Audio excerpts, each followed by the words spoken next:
नमस्कार आप तमाम साथियों को।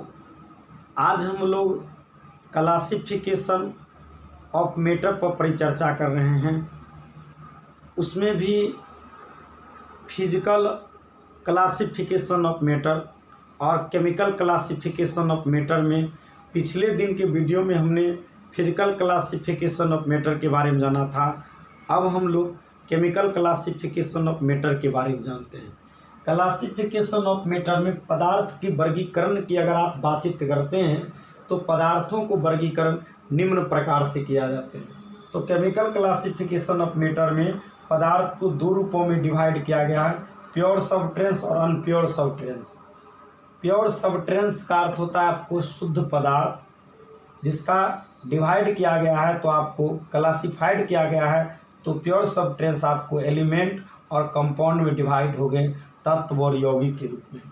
फिर तत्व के भी क्लासिफाइड करते हैं तो वो मेटल, नॉन मेटल, जिसको धातु अधातु कहते हैं, उसका एक वर्ग उपधातु भी आ जाता है। और कंपाउंड जो है जिसको आप यौगिक कहते हैं उसको भी क्लासिफाइड किया जाता है, ऑर्गेनिक और इनऑर्गेनिक कंपाउंड में आता है।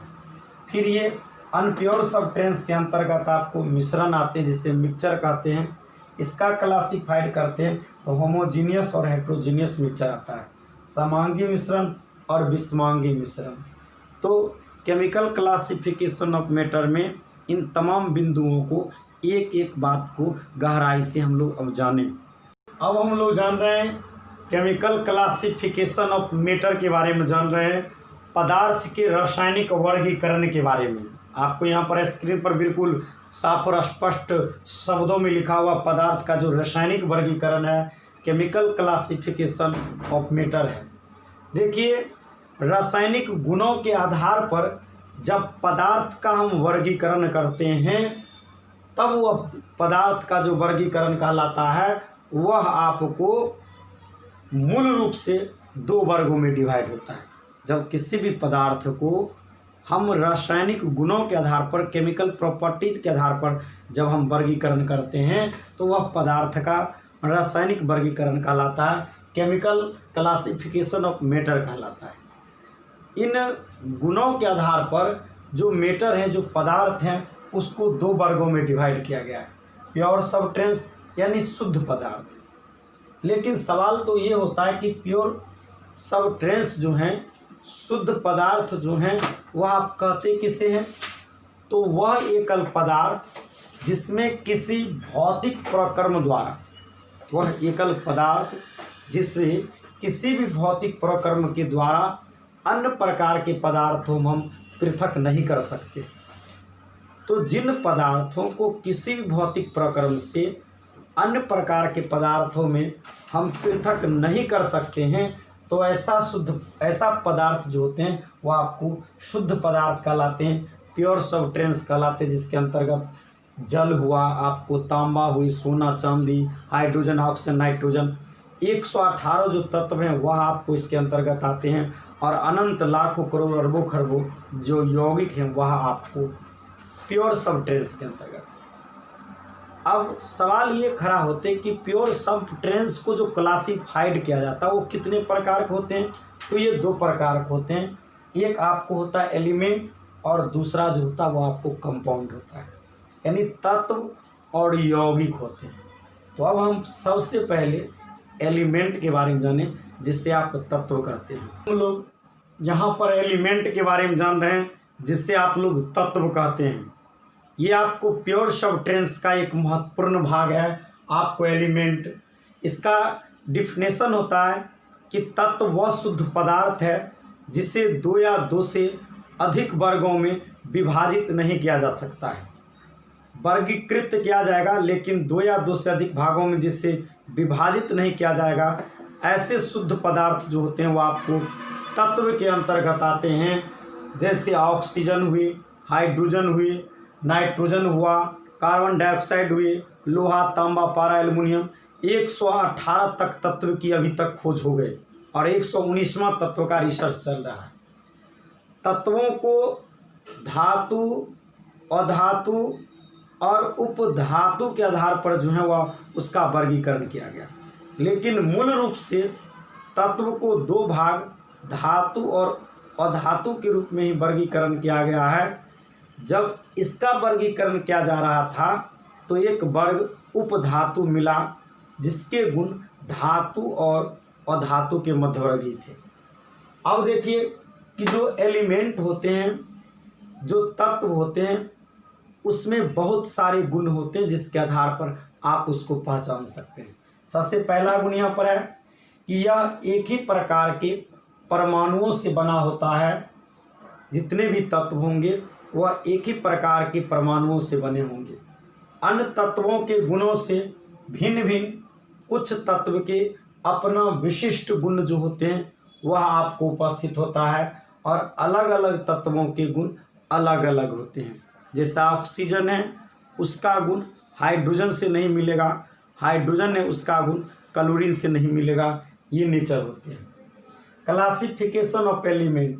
अब इस एलिमेंट को जब क्लासिफाइड किया गया तो यह आपको मेटल नॉन मेटल के रूप में डिवाइड हो गए। तत्व मुख्यतः दो वर्गों में विभाजित हो गए, धातु और अधातु। लेकिन एक तीसरा वर्ग आपको उपधातु का पता चल गया। तो सबसे पहले इसमें धातु के बारे में पढ़ेंगे, मेटल के बारे में पढ़ेंगे कि आखिर क्या है। 2004 में हमने रिसर्च किया था मेटल के बारे में कि आप उसको पहचान जाएंगे। लेखक कमलेशानंद उपाध्याय, हरिओद केशव चंद्र शेखावत के नियम के आधार पर। आखिर नियम क्या है, मेटल का डिफिनेशन हमारे नियम से क्या हो सकते हैं, तो है कि कोई भी धातु जो होता है उसके सांकेतिक नाम के अंत में अम शब्द का उच्चारण आता है। सांकेतिक नाम की बात कर रहे हैं, अंग्रेजी और हिंदी नाम की बात नहीं कर रहे हैं। जो सांकेतिक नाम उसका होता है उसके नाम के अंत में अम शब्द का उच्चारण आता है, तो ऐसे तत्व धातु कहलाते हैं। जैसे sodium um, calcium, potassium, argentum, aurum, ferrum, cuprum, ये तमाम तत्वों के अंत में अम शब्द का उच्चारण आता है। ये सभी के सभी तत्व आपको धातु के अंतर्गत आता है। अब हम लोग अन्य परिभाषा और इसके गुण जो जान रहे हैं वह आपको मेटल का जो धातु जो है उसके फिजिकल प्रॉपर्टीज और केमिकल प्रॉपर्टीज के बारे में। तो फिजिकल प्रॉपर्टीज इसका है कि कोई भी जो मेटल होता है, धातु जो होते हैं वह आपको आघातवर्धनीय होते हैं, यानी धातु आघातवर्धनीय होते हैं। सबसे ज़्यादा आघातवर्धता जो होते हैं वह सोना और चांदी का होता है कि अगर वो बहुत कम मात्रा में भी है तो बहुत लंबा तार उससे जो होंगे वह खींचा जा सकता है। धातु जो होते हैं वह आपको तन्य होते हैं क्योंकि इससे तार बनाया जाता है।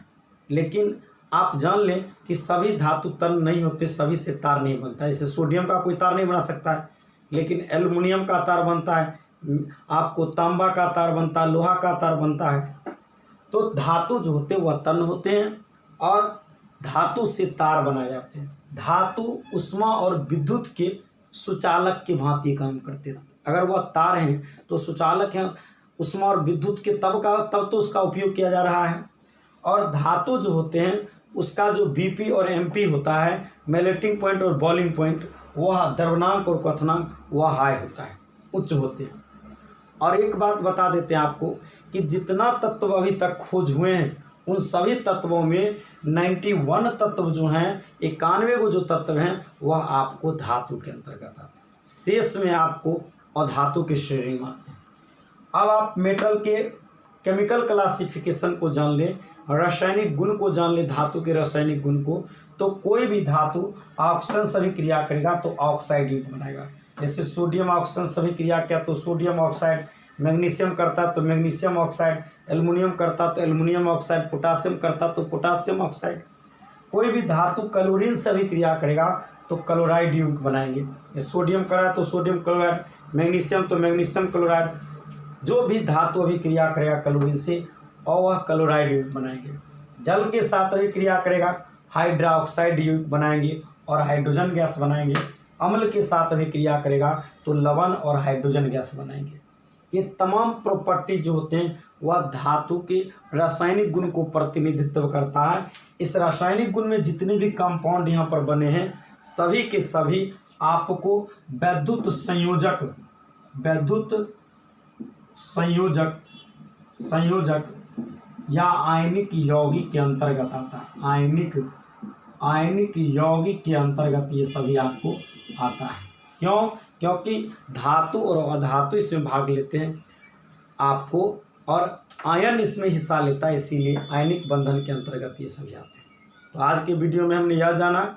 कल के वीडियो में, अगले वीडियो में जानेंगे, अगले लेक्चर में जानेंगे हम लोग नॉन मेटल के बारे में और सब मेटल के बारे में, उपधातु और अधातु के बारे में, और फिर कंपाउंड पर बड़ी चर्चा करेंगे। बहुत बहुत धन्यवाद। वीडियो आपको कैसा लगा सब्सक्राइब कर दें, शेयर कर दें। तमाम मित्रों के पास फ्री ऑफ कॉस्ट शिक्षा डायरेक्ट संविधा कोचिंग सेंटर कांटी के द्वारा तमाम स्टूडेंट के लिए उपलब्ध कराया गया। भारतवर्ष के तमाम स्टूडेंट फ्री एजुकेशन प्राप्त कर सकते हैं। Mathematics, chemistry, physics, biology, Hindi, English सारे सब्जेक्ट का। हमारा व्हाट्सअप नंबर है 7070097597 पर आप संपर्क करें और हर प्रकार की समस्या से निदान प्राप्त करें। बहुत बहुत धन्यवाद।